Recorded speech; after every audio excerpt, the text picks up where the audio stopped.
Blue Lock is a manga series written by Manuyuki Kaneshiro and illustrated by Yusuke Nomura. Starting in Weekly Shonen Magazine in 2018, and with 22 volumes on the market with a total of 18 million sales worldwide, it shows there's a lot of interest in the series about Yoichi Isagi's journey to make it through the death game equivalent of soccer training camp, as he tries to become the world's best striker along with a cast of highly competitive people that want the same exact thing. A story so compelling that Japan's World Cup team even sported jerseys that the series creator helped design, and who knows what other effects the series had. I can tell you, it got me interested in trying soccer for myself.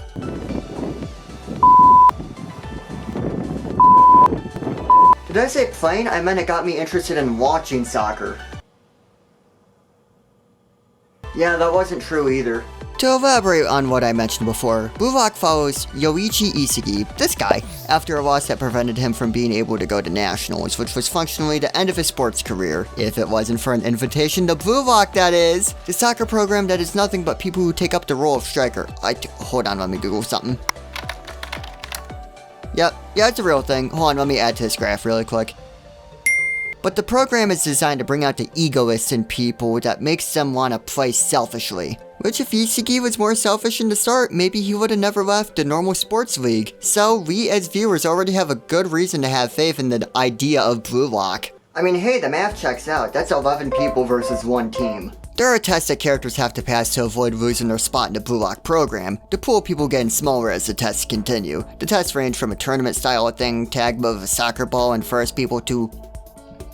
Okay, that would take a while to explain, but it's really cool. But with each test, you can see the benefits, understanding spatial awareness, adapting to other people's play styles, figuring out how to not depend on the usual play of other players. Now, would this work in real life? I'm not sure. The only thing I know about soccer is it's not called football, but you can see how it teaches the characters to both play in a team and how to stand out and be selfish as an individual. And the cast of characters goes with that rule set perfectly, and we can serve the main character I mentioned a few times already, Yoichi Isagi.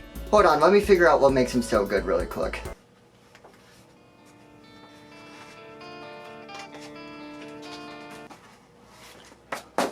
He kicks the ball. Now, I have never watched a sports anime before, and yes, I am aware that it's punishable by death, not by a court of law, but with a baseball bat.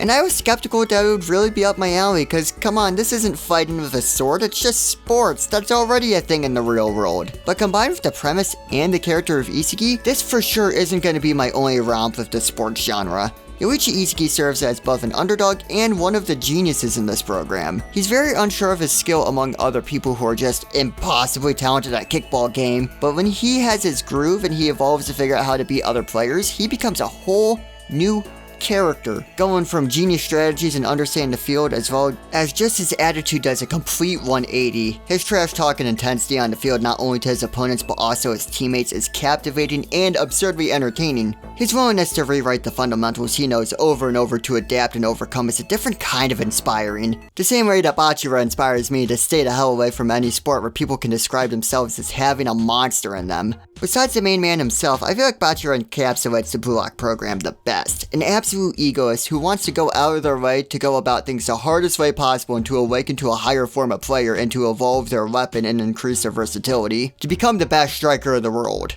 And when speaking about a weapon, most characters can be defined by their weapon, like Chigiri's speed or Kunigami's powerful kick or Bachira's gun, and also dribbling. But there are a lot more characters, each of which add so much to the story, whether that be people adding value to why they want to become the best, or simply just the challenge they present with their natural talent or unique playstyle. If I was in Blue Lock, my secret ability would be not being afraid to touch the ball. I don't know why they're so scared of it. I just love how each person plays and displays a different form of competitive drive. While it is for the same goal, it's different reasoning. Nagi, someone who just outright is gifted in terms of ball control, which is a thing in soccer that makes sense, I just assumed it was kickball go far good, is motivated because of how frustrating losing was to him as someone who never really cared about anything before.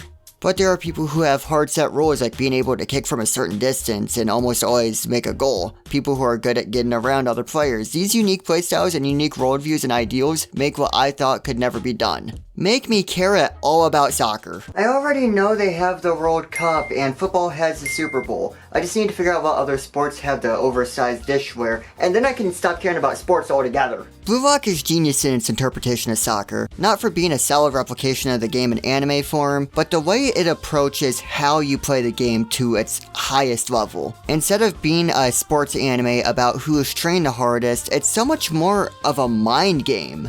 Players have what they have and they need to work with what they have.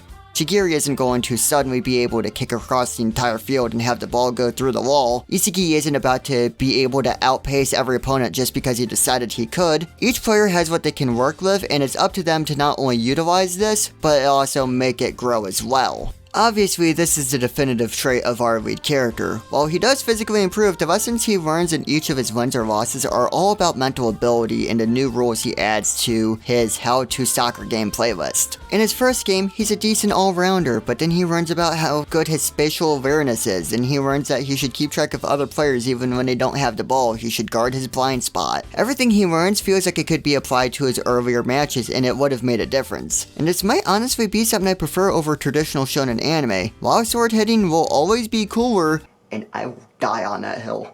Blue Lock has such an interesting growth route. Of course, in other shows, characters learn stuff beyond how to hit harder, but I know if I take a character that I like a lot. Oh hey, what's that card at the top right? Anyway, while Bell has learned a lot in the events of the story, a lot of his growth has been more physical than mental.